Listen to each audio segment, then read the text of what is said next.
You've probably heard this 100 times. Just trust the universe. Just let go and everything will flow. Get in the vortex. Get happy. Or you're blocking your manifestations because you don't believe it enough. You need more affirmations. You're not saying the right affirmations. Or you need to do subliminals in order to manifest what you want. I don't know about you, but my feed is filled with videos that talk about get what you want, do this and get what you want in 24 hours, or I'll manifest for you, or this is what you're doing wrong, or speed up your manifestations. But what if the real reason that things aren't showing up for you is trust? What if the real reason is that you can't trust? We have such a hard time with this. And what if it's because your body remembers every time it wasn't safe to trust? What if your blocks aren't mindset problems, but self-protection strategies that you've just outgrown? This is what we're going to talk about today. My name is Wanda Vitale, and I'm a life coach and the founder of the Reality Architects and the founder of the Empowered Empaths, because emotional mastery is the basis to create anything that your heart desires. Not your mind, but your heart. And this is what we're going to talk about today. We're going to talk about trust. This video isn't about how to manifest faster or the idea that somebody can do it for you, which they can't. It's about what no one tells you. That trust, that thing you're told just to have, just trust, isn't a switch that you flip. It's a state that you build. And if you're ready to rebuild it gently and honestly and practically, then this video's for you. Why does the idea of having trust make us feel anxious? Well, trust really feels unsafe. We are wired for certainty. Our ancient brain loves to know it's either this or this, in this in-between place, which is where we live when we've decided to create a new experience in our life or a new outcome. It doesn't like that, because trust isn't a mindset, it's a nervous system response. And if you grew up with chaos or betrayal or inconsistency, which many of us did, then your body wired itself for protection and not trust. Even when your conscious mind says, I've done the work, I know what I'm doing, I've healed those parts of me, there may be other parts of you still saying, well, we've been here before and it wasn't safe and it hurt. And some of you may even say, well, I didn't have a childhood like that. And outwardly, you may not have. You may not have grown up with parents who were bad parents. Some people did. But even if you had good parents that did the best they could and you remember happy times, we all developed survival strategies when we were little, when we didn't get the love or the attention or the focus or the comforting, nurturing that we're really wired to receive. And so your nervous system says, okay, got it. It is not safe to trust. I'm going to make sure that we never experience this again. And in today's world, we're drowning in advice, techniques, frameworks, spiritual hacks, do this. And we're also drowning in a sea of chaos in the world, where there's a whole lot of uncertainty in the world right now. And whether you think it impacts you or not, it does, because ultimately we are all connected. Here is the hidden cost no one talks about with all the information, the how to do this, try this hack, do this, not that. The more you rely on external input, the harder it becomes to trust your internal signal. We have been trained to live in a world where we're externally focused. And again, we're wired that way. Our ancient brain says, hey, there could be a tiger around that tree. We are trained to look for danger around every corner. And until we change our focus from out there to in here, we get confused. But confusion isn't failure. It's feedback. It's your system saying, I've lost coherence. I can't listen to myself anymore. I don't know what peace is. I'm so focused out there with them, with circumstances, that I've lost the connection to myself and my own guidance and trusting myself. I've lost the connection to feeling safe. So what is trust really? Trust isn't certainty, and it's not perfection, but it's coherence. It's when what you feel and what you believe and what you do are all in harmony. Picture it like a triangle. One side is your intention. One side is your openness to receive. And the third side is your belief that it's safe. Intention, your openness to receive. And then the third side is your belief that it's safe. And if any side is weak, that triangle wobbles. And you feel it, even if you can't explain it. You feel it like confusion. You feel it like that contraction. What do I do? The what ifs kick in. What if it doesn't happen? But here's the truth that nobody tells you. Manifestation fails without trust. You just can't have it without trust. Let's be honest. A lot of what people call manifestation is really just control in disguise. If I raise my vibe, I'll get what I want. If I think good thoughts, nothing bad will happen. If I do these affirmations, then the money will come in. But what we're really saying underneath that, what we're sending out, emanating our frequency is, I don't have enough money. What we're really saying is, I don't have faith in life. I'm not supported. Or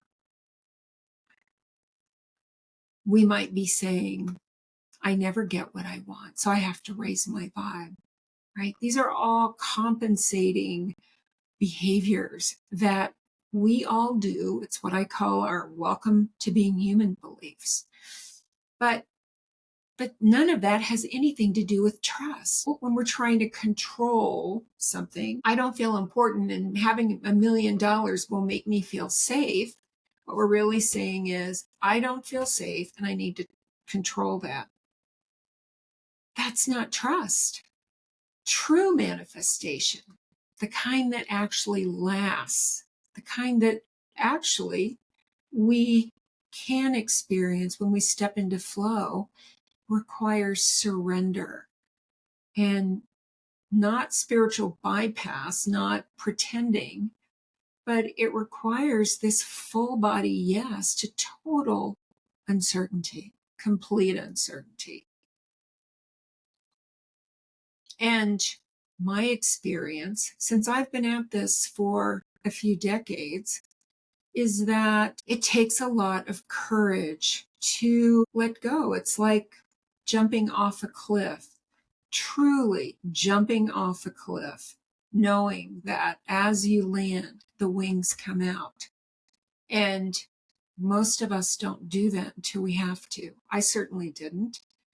I didn't until I had no other choice after an accident where I couldn't walk and divorce, 7 foreclosures, lost everything. I couldn't work, couldn't walk.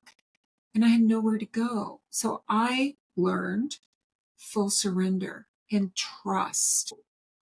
It does require saying yes to absolutely knowing nothing.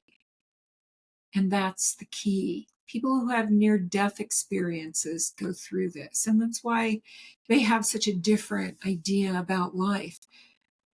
I call my experience dying alive because it proved to me that when logic said there were no options, and I really surrendered, that full body surrender, nowhere to go, no more fighting, but surrender, no fear, everything changed.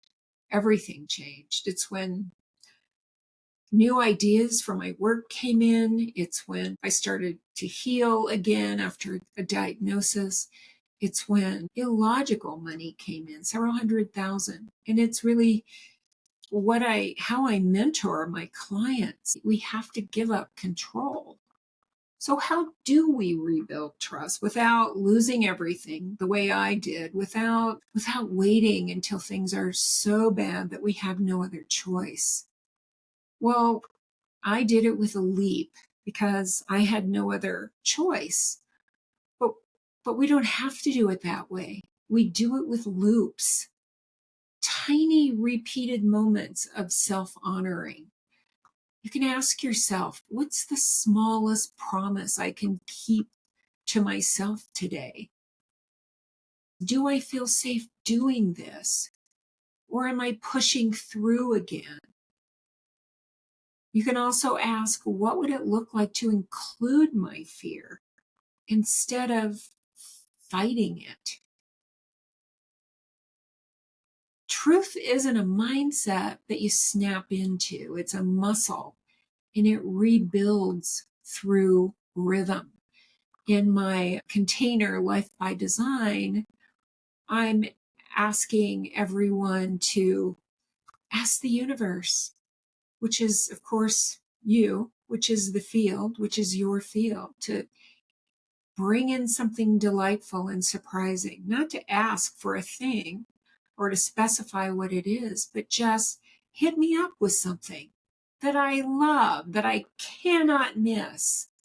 And it's different for everybody. We write off so much. And until we start to notice how we're being supported, until we start to see and realize that everything is a reflection of our inner state, who we're being, what we're thinking, and the meaning that we give it, until we really notice that, then we miss the magic. We miss the feedback that today I was in gratitude all day and look what showed up. Today I decided to see red cars. I know this is very simple for most of you, but it doesn't matter. If you decide to see red cars, you will start to see red cars.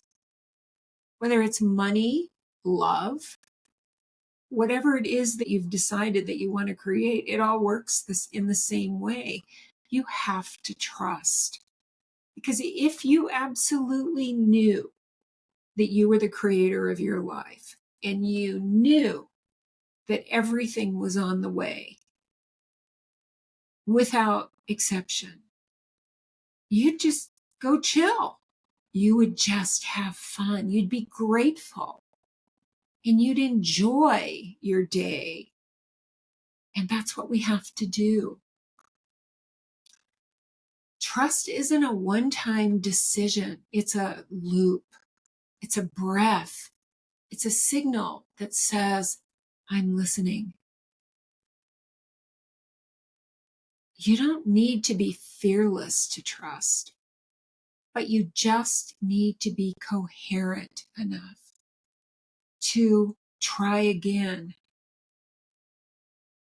It's so simple when we move into anxiety to realize that we're doing it, doing that thing again that we do, that we're pushing, that we think we have to do something.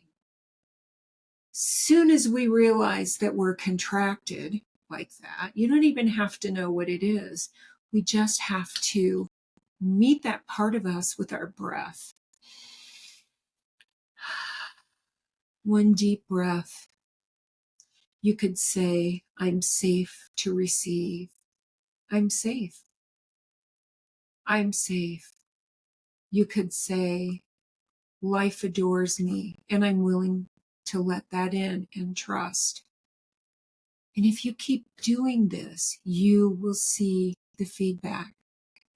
I'm not going to talk about the neuroscience of this today, but when you make a decision, set an intention, your brain automatically goes out to look for it. That's why my one client who decided to look for orange cars suddenly saw orange cars. And now in his business, he realizes that deals, he's an entrepreneur, that deals are just like orange cars. He's just decided that they're everywhere and they're easy and they find him.